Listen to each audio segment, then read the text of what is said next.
the NFL draft.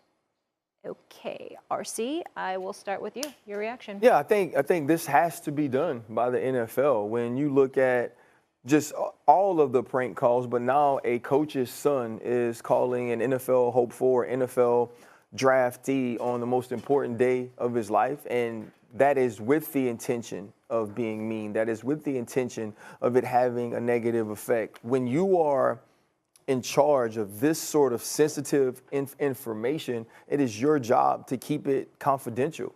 And I think Jeff Ulbrich, being at his home, may have gotten too comfortable, but what this incident shows us is you never can be.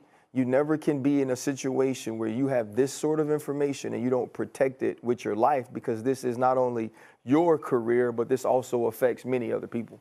Yeah, I mean, what it comes down to, right, the league always talks about they want to safeguard the integrity of the game, right? And they want to safeguard information like this that they don't want getting out to the general public. Obviously, this is the general public. This is the man's son. And so I think there's two, it's kind of a twofold thing. It's like, one, this kind of information cannot be accessible to people in your family because they don't have any business having it. You know, and then number two, what if this would have who's to say that his son couldn't potentially, or someone else couldn't potentially have access to any other kind of information that Jeff Ulbrich has that would compromise the integrity of the Atlanta Falcons, what they're trying to get done as a football team.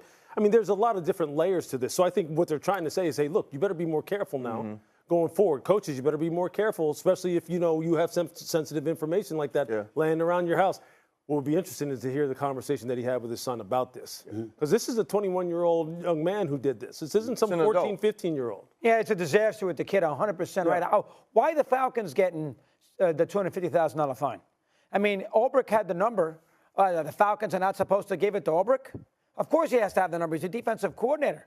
So why the Falcons get – I know the NFL is trying to spread the blame around, but I don't quite understand why – I don't understand how it's, you know, Arthur Blank's fault that Ulbrich's kid, when Ulbrich had the number, did a bad thing. It's not Blank's kid, it's Ulbrich's kid.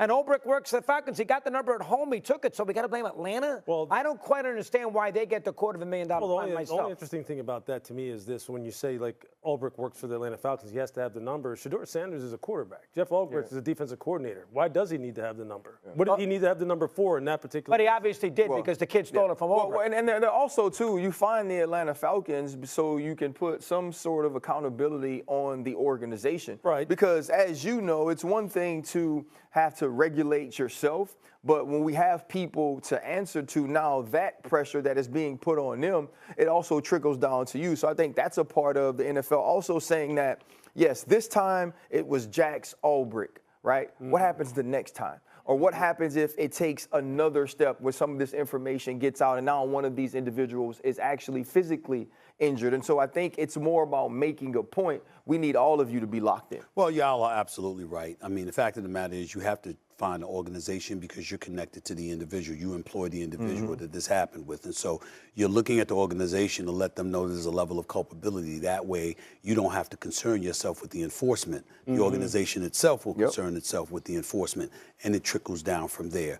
I feel bad for Jeff Ulbrich from the standpoint that, yeah, it's a $100,000 fine, and obviously that's some money. The man ain't walking around making tens of millions of dollars or anything like that. But the other side to this is an incredible embarrassment. That 21-year-old kid, Jax, should have had his ass whipped, number one. 21-year-old man. 21-year-old, yeah, right. He should have his ass whipped, number one. Number two, I mean, it's like I wanted to refrain from putting him on screen like I told you the other day. But that was, I didn't know when you were talking about it the other day, Lewis, that the dude had put it out on social media. I had no idea. I knew we knew the story, but I had never seen the video. So I'm like, this idiot actually went out there and did it. He filmed him. He had himself filmed doing it. I mean, no regard for Shedeur. No regard for his father. No regard for any kind of decency or any kind of decorum. It's really, really sad. I think all of these fines are absolutely, positively appropriate. And as far as I'm concerned, he should be, Jax I'm talking about, should be put on Front Street because of what. You know, and just to be clear, right, I mean, Shedeur Sanders wasn't the only player that was prank called. Right. During this draft. So for everyone who's kind of like hitting me up going, well, you ain't mad about everyone else. Shedeur is the most high-profile one that we're talking about and the one that's getting the most. Exactly. But look, I think this speaks to a bigger problem anyway, and we talked about it a little bit yesterday, and that's just that the blatant disregard for respect for what these guys are trying to accomplish, and the fact that we always feel the need to kind of like make a mockery out of something and try and make a joke out of something. Not everything needs to be made a joke out of. Right. Everything doesn't need to have this kind of little twist put on it, man. So people need to like kind of grow up in these kind of situations. Well, you look at it slightly differently. You look at it slightly differently than I do, Lewis. You think they were joking. I think they were intentionally trying to hurt him. Agreed. Well, I'm using the word joking loosely. I mean, of course, you're doing something that's just because remember, look, and I went back and I watched the video, and remember what Jack said to him. You know, New Orleans Saints and Mickey Loomis. You know, I know you're looking forward to us. Well, it ain't gonna happen today. Right. You understand what I'm saying? You're going to have to wait a little longer. Yeah. Listen, like, damn. This whole thing was egregious, and it's wrong for any player, but it was certainly kicking a man when it's down when you talk about Shedeur Sanders and what was a national story and a humiliating situation. Adam Schefter said this yesterday, and I want to get your perspective on this. He said, I've not heard anybody talk about this, but I got a text on Sunday night that said the Shedeur prank is awful, but shows their naivete by not hiring an agent. The fact that they had the league send his number to the entire football distribution list was a mistake, one that wouldn't have happened with an agent who would have handled the communication. Well, I mean, maybe that's a part of how Jeff Ulbrich gets the number. Exactly. So, okay, that answers that question. That answers the question for Lou. Doesn't make it okay. I just want to. No. It doesn't make it okay, but I think it answers one of Lou's questions. Why would Jeff Ulbrich even have Shedeur Sanders? It sure does. And I didn't know that. Yeah, and I think and this is just me having talked to Jeff. A lot of times too, you have to think about what's going into what he's dealing with right now, and having the embarrassment and also having to deal with your son. And you also don't know what's going on within a family. And it's no excuse for a 21-year-old man to behave in this manner. But it speaks to what Lewis is saying as well. There is no respect for other humans. There is no understanding or compassion for what they're going through. Because when you talk about Shedeur Sanders in particular, when you listen to what he said to him, it was totally an intent to play on what he was going through at the time. Yeah. Right? It's not like calling Tyler Warren, who was supposedly called, who goes 14th overall. It's not like calling some of these players that were picked on the first day. And so it's a moment where you get a laugh.